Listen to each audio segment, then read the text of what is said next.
आज हम बुद्ध वंदना को एक अलग नजर से देखेंगे।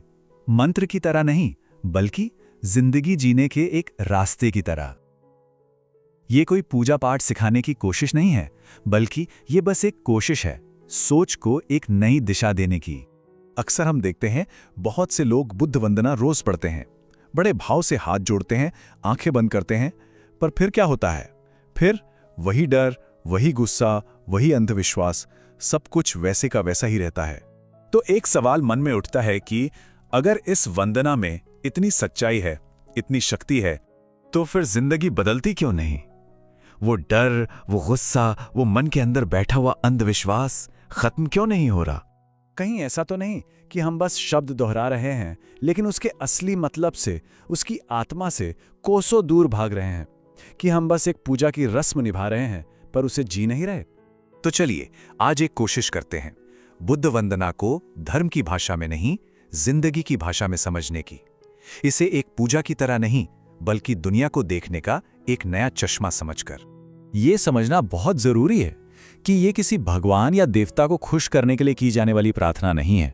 ये तो अपने ही अंदर के डर पर काबू पाने का एक सीधा, सच्चा और असल जिंदगी में काम आने वाला रास्ता है। चलिए अब इस वंदना की पहली पंक्ति को खोलते हैं, हर एक शब्द को टटोलते हैं और उसके असली मतलब तक पहुंचने की कोशिश करते हैं। पहला शब्द है नमो। इसका मतलब है नमन करना, झुकना। पर यह झुकना किसी डर से नहीं है, ये गहरे सम्मान से है।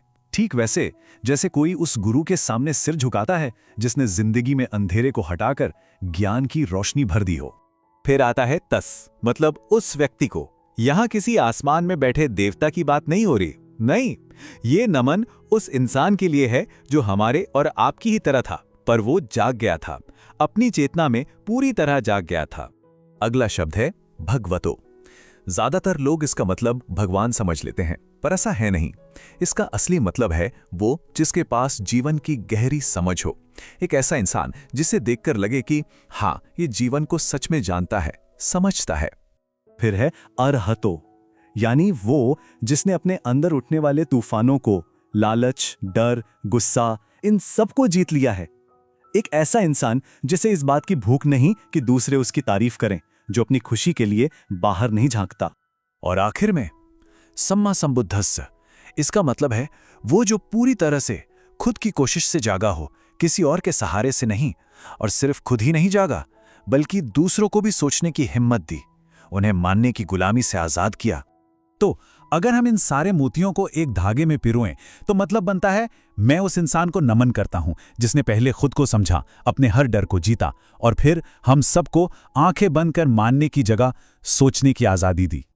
अब आते हैं वंदना के उस हिस्से पर जिसे शायद सबसे ज्यादा गलत समझा गया है, 3 शरण। लोग इनका जो मतलब निकालते हैं वो इनके असली मतलब के पास भी नहीं है। चलिए आज इस रहस्य से पर्दा उठाते हैं। पहला है बुद्धम शरणम गच्छामि। आम सोच ये है कि मैं बुद्ध के पास जा रहा हूं, वो मुझे बचा लेंगे। पर इसका असली मतलब ये नहीं है। इसका असली मतलब है मैं अब से जागरूकता को, अपनी जागी हुई चेतना को अपना रास्ता बनाता हूं। मैं अब मानूंगा नहीं, मैं खुद देखूंगा, खुद समझूंगा। दूसरा है धम्मम शरणम गच्छामि। लोगों को लगता है शरण किसी धर्म ग्रंथ में है या किसी पूजा पाठ में, जबकि इसका सही मतलब है सच्चाई को बस देखना, जैसी वो है वैसी ही देखना। जैसे जब मन में गुस्सा उठे तो ये नहीं सोचना कि मैं बुरा हूं, बस ये देखना कि हां, अभी मेरे अंदर गुस्सा उठ रहा है। बस एक देखने वाला बन जाना, यही असली धम्म है। और तीसरा संघम शरणम गच्छामि। संघ का मतलब सिर्फ भिक्षुओं का समूह नहीं होता, इसका गहरा मतलब है सही संगत। ऐसे लोगों का साथ जो सवाल पूछने की हिम्मत दें, जो सच के साथ खड़े हों, ना कि उन लोगों का जो डर फैलाएं और सोच पर पहरा बिठा दें। तो अब पूरी तस्वीर साफ होती है। ये कोई प्रार्थना नहीं है, ये तो जिंदगी जीने का एक पूरा सिस्टम है। बुद्धम यानी जागी हुई सोच, धम्मम यानी सच्चाई को देखना, और संघम यानी सही लोगों का साथ। इस गहरी समझ को एक छोटी सी कहानी से समझते हैं कि कैसे यह सिर्फ एक किताबी बात नहीं, बल्कि जिंदगी में उतर सकती है। एक लड़का था, रोज सुबह शाम वंदना पढ़ता था, पर उसका मन हमेशा डर और बेचैनी से भरा रहता था। फिर एक दिन उसे इसका असली मतलब समझ आया। उसने वंदना नहीं बदली, उसने अपनी सोच बदल दी। अब वो मानता नहीं था, सवाल पूछता था। अब वो अपने गुस्से से लड़ता नहीं था, उसे बस देखता था। वो ऐसी भीड़ से दूर रहने लगा जो अंधेरा और नफरत फैलाती थी।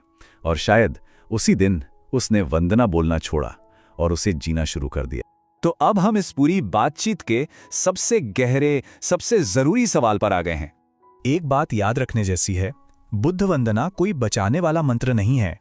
ये डर से, अंधविश्वास से और किसी भी बाहरी ताकत पर निर्भर होने से आजादी का एक ऐलान है, एक घोषणा पत्र। तो असली सवाल ये नहीं है कि कोई वंदना पढ़ता है या नहीं। असली और सबसे बड़ा सवाल ये है कि क्या कोई अपनी जिंदगी में सोचता है या सिर्फ मानता है।